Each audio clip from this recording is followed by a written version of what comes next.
Friends देखুন আজকে নিরামিষ একটা ভাপা তরকারি। তো এটা আমি লঙ্কা ফাটিয়েছি, জিরা ফাটিয়েছি, এটাও লেগে যাবে কাজে। এখানে দিয়ে নেবো সরষের তেল, মাস্টার্ড অয়েল।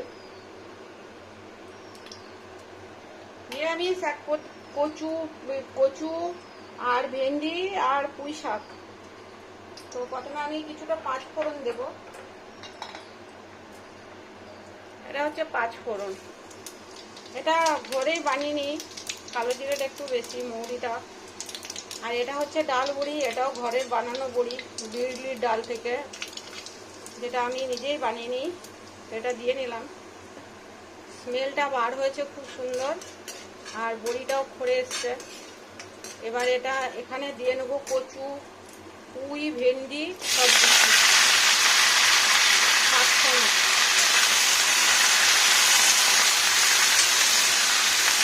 এক ভাতেই হয়ে যাবে, আর আলাদা করে করতে হবে না, আর টেস্টিও হয়ে যাবে।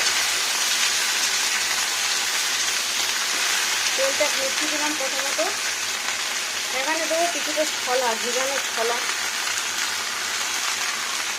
আজকে ভাপা তরকারি, কাঁচা লঙ্কা,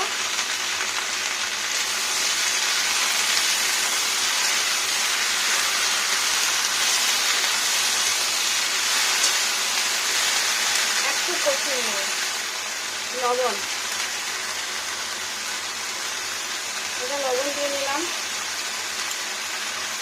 এটা দিয়ে নিচ্ছি হলুদ গুঁড়ো, কচুতে কম হলুদ লাগে। এটা হচ্ছে জিরের গুঁড়ো,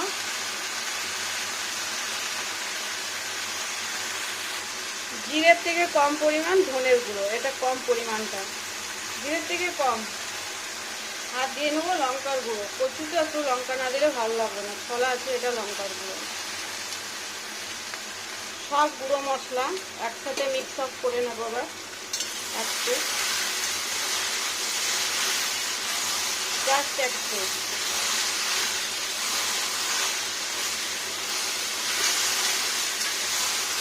ছলাটা একটু ভাজা হলে না ভালো লাগছে, আর কিছু করবো না। এবার দিয়ে নেবো জল।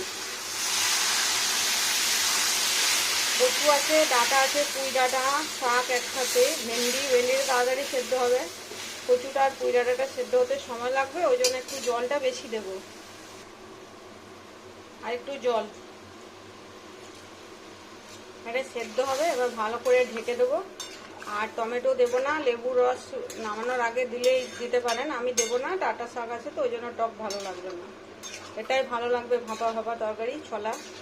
আর নিরামিষ, একদম সম্পূর্ণ নিরামিষ, বড়ি দিয়ে আর এক ভাবেই রান্নাটা হয়ে যাবে। এবার ঢাকা দিয়ে দেবো সুন্দর করে একটা থালা। দেখুন সরি, এবার একটা থালা ঢেকে নিচ্ছি খুব সুন্দর করে। অনেকক্ষণ একটু মিডিয়াম টেম্পারেচারে সেদ্ধ হবে ভালো হয়ে, ব্যাস আর কিছু করতে হবে না। এবার এটা ঘেটে নেড়ে চেড়ে নামিয়ে দিলেই হয়ে যাবে। সব কিছু দেওয়া হয়ে গেছে। আমি একবার ঢাকাটা খুলবো, ঢাকাটা খুলে একবার উল্টো করবো লবণটা, সরি চিমনিটা বন্ধ করে দিয়েছি, লবণটা যাতে ঠিকঠাক মিক্স আপ হয়। আর দেখবো কেমন ফুটছে। একটা শাক সবজি ভেজ তরকারি, একটু নাড়া দিয়ে দিই। ছলা দিলে না যে খুব ভালো লাগে তরকারিটা খেতে। মাঝে মাঝে না এরকম শাক সবজি তরকারি খাবার। আমি কাঁচা লঙ্কাটা দিয়েছি, কাঁচা লঙ্কাটা ফাটবেও না, গোটাই থাকবে। কেউ খায় না, কারো মন গেলে একটা আধটা খায়, নাহলে ফেলা যায়। স্মেলটা হবে সুন্দর। আমি আবার ঢাকাটা খুলবো, উল্টো দিকে খুলতে হয়। দেখুন কি সুন্দর হয়ে গেল। আর ঢাকা দেবো না, কেননা আর ঢাকা দিলে না শাকটা খুব ফেকেসে হয়ে যাবে। সেদ্ধ হয়ে গেছে কচু, আর এই কচুটা খুব ভালো কচু, এই দেখুন। আর আমি এইভাবে ফালি করে কাটি যাতে দু পিঠ ভালো হয়ে সেদ্ধ হয়ে যায়, এরকম করে। একটা গোটা কচু রেখেছি, দুটো ছোট ছোট ছিল, এই দুটো গোটা কচু, আমি গোটা খেতে ভালোবাসি ওই জন্য। এবার নাড়া দেবো কন্টিনিউ, আর ঢাকা দেবো না, সব সেদ্ধ হয়ে গেছে। ডাঁটাটাও সেদ্ধ হয়ে গেছে, পুঁই শাকের ডাঁটাটা। আমি একটু ছালটা সাইডের একটু, যেটা একটু মোটা ছাল ছিল সেগুলো তুলে দিয়েছি। আর মাঝে আমি সবসময় পুঁই শাকের না একটা কাট করে দিই, এই পুঁই ডাঁটাটার মাঝে একটা কাট লাগিয়ে দিই। এখন গরমে আমি ধরতে পারবো না, কি করে দেখাবো।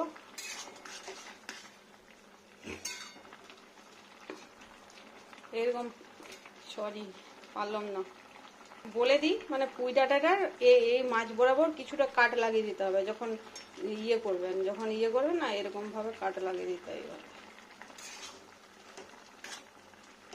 আর এটা কচি পুঁই ছিল আজকে আমার। এবার সেদ্ধ মানে সেদ্ধ হয়ে গেছে, এবারে শুধু টেস্টি হবে রান্নাটা। ফুটবে, তার জন্য আরো কিছুক্ষণ নাড়া দেবো আমি। মাঝে মাঝে নাড়া দেবো। আলু, কচু, পুঁই ডাঁটা সব সেদ্ধ হয়ে গেছে। একটু কচু দু একটা পিস ভেঙে দেবো, আর বাকিগুলো গোটা গোটা থাকবে। খুব ভেঙে গেলে গলাগুলো ভালো লাগে না। দু একটা পুঁই ডাঁটা, দু একটা কচু ভেঙে দেবো পিস পিস করে। ফুটতে ফুটতেই রান্না হয়ে যাবে। তরকারিটাও ঘন হয়ে আসবে আর ফলা ফলা হয়ে যাবে। ঢাকা দিয়ে শুরুতে কিছুক্ষণ সেদ্ধ করে নিতেই হবে। তারপরে যদি দেখেন যে না সেদ্ধ হয়নি, আবার ঢাকা দিয়ে নেবেন। আমার যেমন সেদ্ধ হয়ে গেছে, আমার টেনশন নেই। কচুটা সেদ্ধ হয়ে যাওয়ার ব্যাপার, ভেন্ডিটা এমনিতেই সব, আর পুঁই ডাঁটাটা সেদ্ধ হওয়ার ব্যাপার। আবার তরকারিটা ফুটতে ফুটতেই রসালো হয়ে যাবে। এখানটায় টমেটো অ্যাড করতে পারা যায়, টমেটো চাইলে টমেটো দেওয়া যায়। ফুটুক ভালো হয়ে, টেস্টি হোক। এরকম পজিশনে ঢাকাও দিয়ে দিতে পারেন, খুব ফ্যাকাশে না হয়ে গেলে। ঢাকাটা খুলি, তলায় লেগে যাওয়ার চান্স থাকে এই পজিশনটাতেই। সব থেকে এই পজিশনটা খারাপ।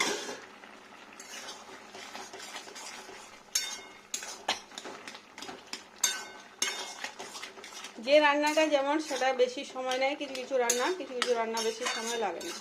মানে টাইমিং এর ব্যাপারটা বলছি, ভিডিও বানানোর জন্য। এই রান্নাটা যেমন হয়ে গেল তাড়াতাড়ি।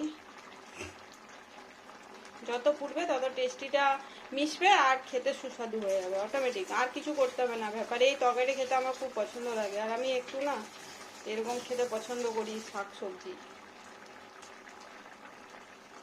কাঁচা লঙ্কা আমি দিই, ছড়িয়ে দিই, ফেলে দিই, মানে যার খেতে ইচ্ছে হয় খায়, নলে থেকে যায়। কি সুন্দর একটা ঘলা ঘলা তরকারি হবে।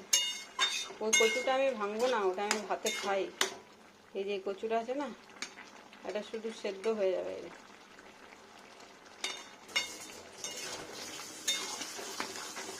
আর একটু টানবে, জল আছে আরো, জলা জলা ভাব। এই জলা জলা ভাবটা টান টান হবে একটু, তখন তরকারিটা কমপ্লিট রান্না। মিশিয়ে দিলাম, আর ধরবো না, কেননা কচুর তরকারি না বেশি ঘাটলে ভালো নয়।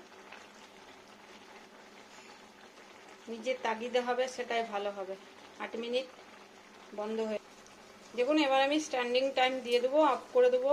একটু গরম কড়াই থাকলে এটা টেনে যাবে, খুব শুকিয়ে গেলে কচু মানে এই তরকারিটা ভালো লাগবে না।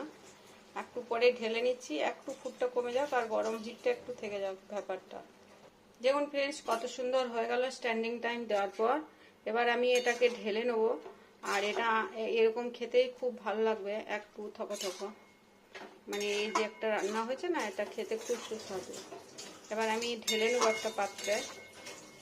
দেখুন কি সুন্দর না হলো। আর এটা খেতে এত সুন্দর লাগে, মানে এরকম দিয়ে দিলেন হাতা করে, যে খাবে তারও মন সন্তুষ্টি। যারা পছন্দ করে, অবশ্য সবাই পছন্দ করে। দেখুন আমি এটাকে তুলে নেব। কি সুন্দর হলো রান্নাটা। এই যে কড়াই থেকে নিয়ে এসে এখানে দিয়ে দিচ্ছি, কড়াই থেকে নিয়ে এসে এখানে দিয়ে দিচ্ছি। কি সুন্দর হলো দেখুন, কত সুন্দর হয়ে গেল। নিজের পছন্দের রান্না নিজের মতো করে বানিয়ে খেতে খুবই ভালো লাগে, আর আমি এটা পছন্দ করি খুব। আর এই যে কচু, ওটাতে আগে হাত যাবে। দেখুন কত সুন্দর রান্নাটা হয়েছে।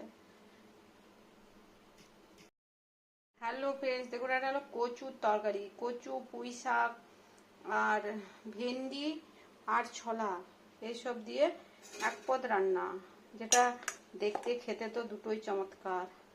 আর এটা নিরামিষ রান্না। আরে ছোলা আছে, বড়ি আছে, আর ভেন্ডিটা ফেটে গেছে, দারুণ লাগবে খেতে।